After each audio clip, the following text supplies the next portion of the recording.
बिस्मिल्लाहिर्रहमानिर्रहीम अस्सलामु अलैकुम वरहमतुल्लाहि वबरकातुहू। आज की ताज़ा तरीन बड़ी खबरों से इस वीडियो का आगाज करेंगे। सबसे पहले हेडलाइंस आपके सामने रखेंगे।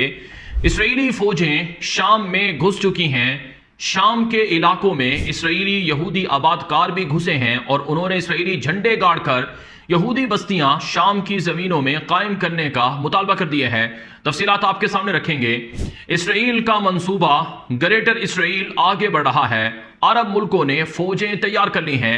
मिस्र, उर्दन, सऊदी अरब, कतर, तुर्की और ईरान ग्रेटर इसराइल पर इसराइल से बड़ी जंग कर सकते हैं।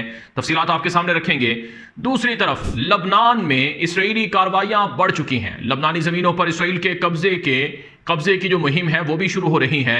ईरानी फौज बिफर गई है लबनान के मसले पर और लबनान में खाना जंगी की राह भी हमवार हो रही है।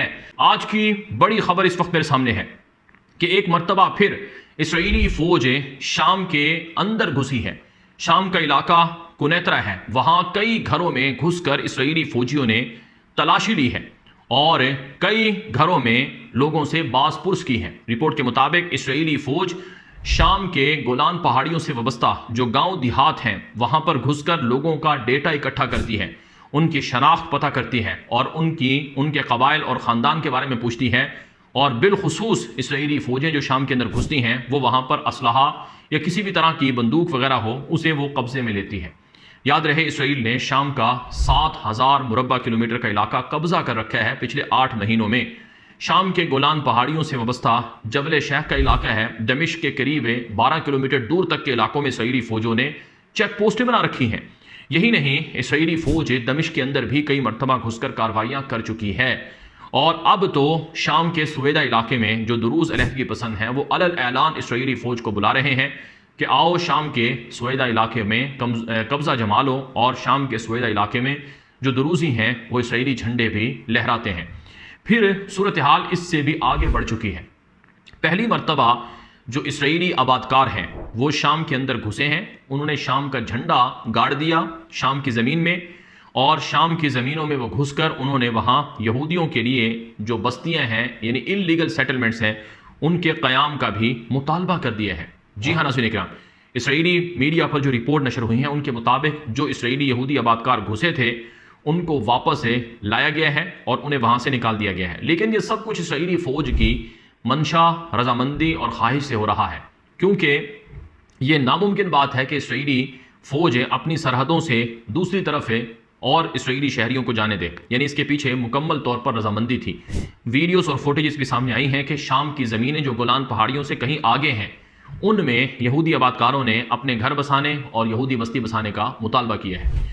बिल्कुल इसी तरह से मुतालबात गज़ा के अंदर भी हो रहे हैं कि इसराइली फ़ौजें जहाँ गज़ा में हैं वहाँ इसराइली आबादकार आते हैं और वो कहते हैं कि गज़ा में यहूदियों की बस्तियाँ बसाई जाएँ।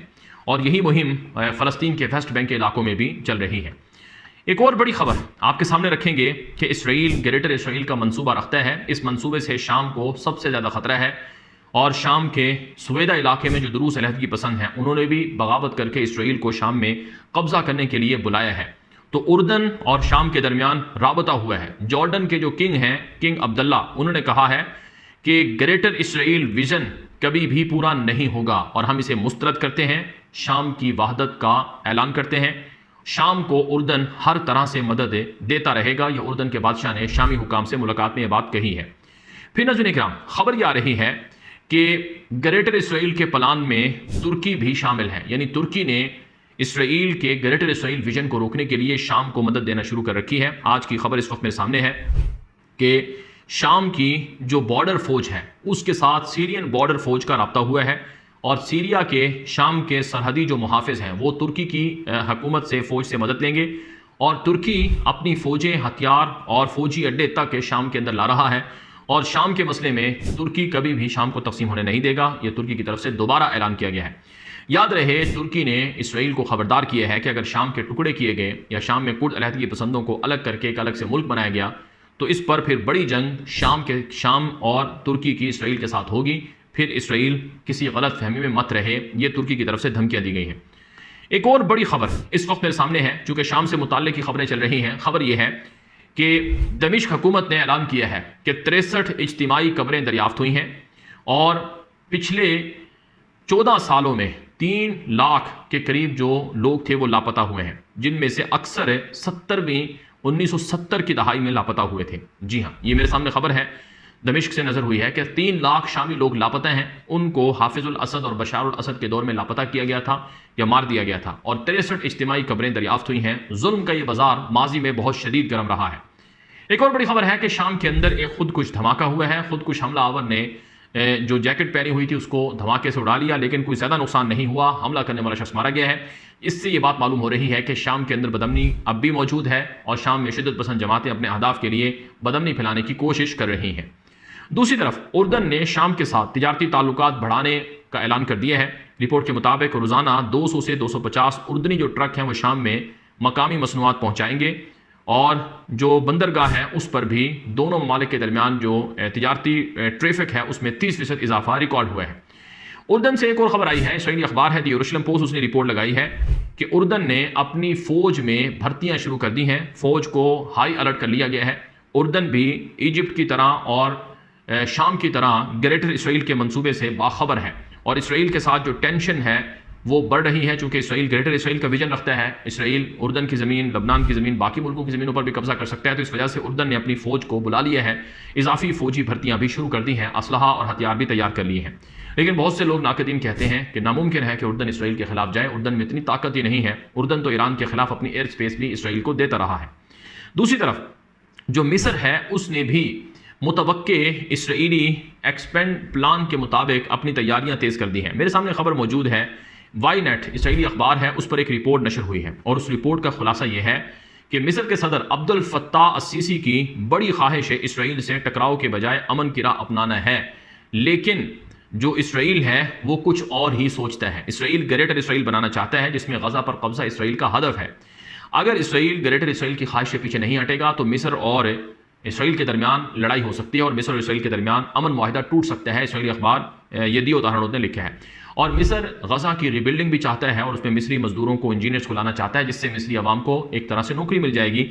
लेकिन इसराइल इसके लिए तैयार नहीं है। वो तो गजा पर मुकम्मल कब्जा चाहता है। वो तो मिस्र क्या किसी भी अरब मुल्क को गजा को तामीर करने की इजाजत ही नहीं देगा।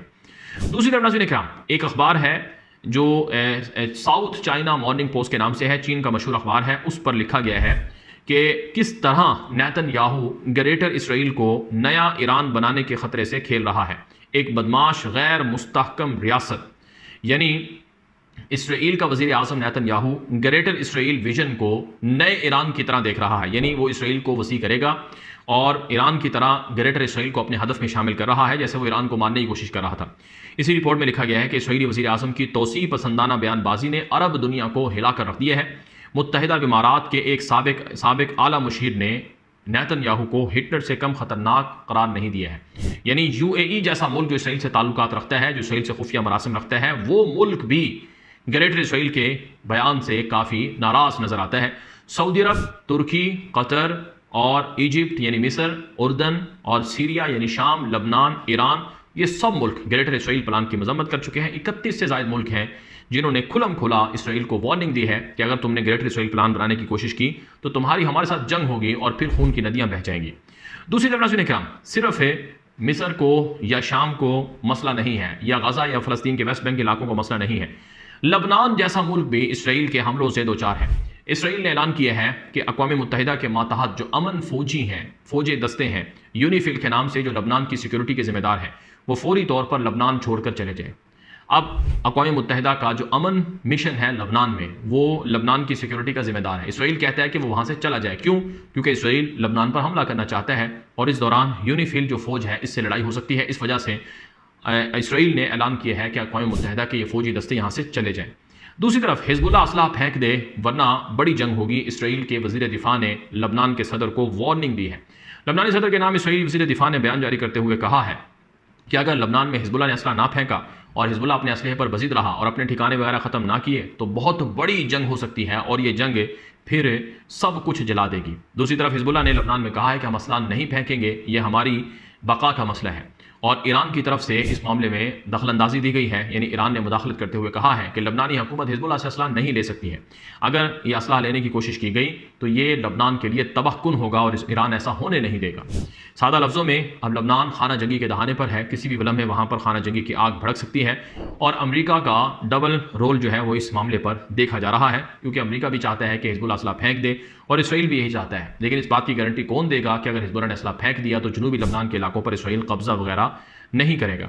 हालांकि इसराइली अखबारात लिख रहे हैं कि लबनान में इसराइल के हमले तेज़ हो चुके हैं, लबनान की सूरत हाल बिगड़ रही है। रोज़ाना इसराइली फ़ौज जनूबी लबनान के इलाकों में फ़िज़ाई हमले कर रही है, जासूसी ड्रोन तैयारों के ज़रिए से कर रही है और छापेमार कार्रवाइयों में और बमबारी में मुख्तलिफ टारगेट को अचीव भी किया जा रहा है। तो खुलासा ये है, लबनान, शाम, फ़लस्तीन का गज़ा और वेस्ट बैंक का इलाका और इसी तरह से उर्दन, मिस्र और बाकी जो आसपास के इलाके हैं, ये सब के सब ग्रेटर इसराइल मंसूबे की जद में आ रहे हैं और इस वजह से अरबों की इसराइल से बड़ी जंग हो सकती है। ये आलमी अखबारात रिपोर्ट कर रहे हैं और कई मुल्क हैं, सिर्फ ये उर्दन या मिस्र नहीं है जिन्होंने फ़ौजें तैयार की हैं, सऊदी अरब ने भी और इसी तरह से कतर ने भी और तुर्की और ईरान वगैरह ने भी अपनी फ़ौजें तैयार कर रखी हैं। अब तक के लिए इतना ही, इजाज़त दीजिए। अस्सलाम वालेकुम रहमतुल्लाहि व बरकातुहू।